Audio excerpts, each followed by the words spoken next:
हा धोका बसला याचा मला आश्चर्य वाटते. तर याचे परिणाम भोगावे लागतील. मी स्पष्ट बोलू लागलो, या परंपरेला धोका बसलेला आहे. त्या गद्दारीमध्ये विश्वासघात झाला नाही. सुरुवातीपासूनच भाजप डाव साधत होती. याची थोडी थोडी कुणकुण आमच्याकडे आली होती. पहिल्यांदा 6 लोक घेऊन ते 5-6 दिवस बाहेर होते. सोनवणे, काही त्याच्यामधले आमचे लोकांचा, त्याच्यामध्ये बनुटीचा सदस्य वगैरे, असे 6 लोकांना ते घेऊन गेले. त्यावेळेसच आम्हाला शंका झाली, पण मी दुःखामध्ये असल्यानंतर मी त्याच्यामध्ये इंटरफेअर केला नाही.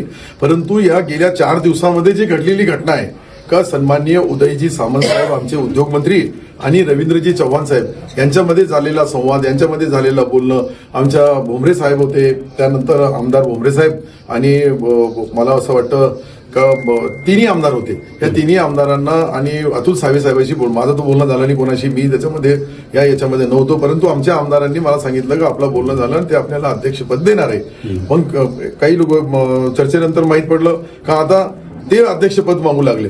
तर याच्यामुळं जे दिलेला शब्द आहे, आणि हे पहा, जो आमच्या उदय सामंत सारखे एक ज्येष्ठ मंत्री, एक आमच्या पक्षाचे जबाबदार पदाधिकारी यांच्याशी बोलल्यानंतर हा धोका बसला याचा मला आश्चर्य वाटते. बाकी काही नाही. त्यांनी कधी सुरुवातीला सांगितलं तर तुम्ही तुमचं करा, आम्ही आमचं करू, संपलं काम. याचे परिणाम पुढच्या भविष्याच्या निवडणुकीमध्ये त्यांच्या वरिष्ठांनी, आमच्या वरिष्ठांनी याच्यामध्ये इंटरफेअर केला नाही आणि याला व्यवस्थितशीर दोघांना विश्वासात घेऊन पुढची वाटचाल केली नाही. तर याचे परिणाम भोगावे लागतील. मी स्पष्ट बोलू लागलो.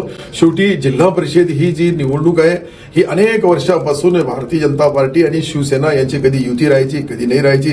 परंतु शिवसेनेची सत्ता सातत्याने महापालिका असेल, जिल्हा परिषद असेल, या ठिकाणी या संभाजीनगर, त्यावेळच्या औरंगाबादमध्ये स्वर्गीय बाळासाहेबापासून ही जी परंपरा आहे त्या परंपरेला धोका बसलेला आहे. आणि हे जे त्यांनी जी आमच्यासोबत जी गद्दारी केली, त्या गद्दारीमध्ये विश्वासघात झाला. मी तर पहिल्यापासूनच बोलतो विश्वासघात होणार आहे, विश्वासघात.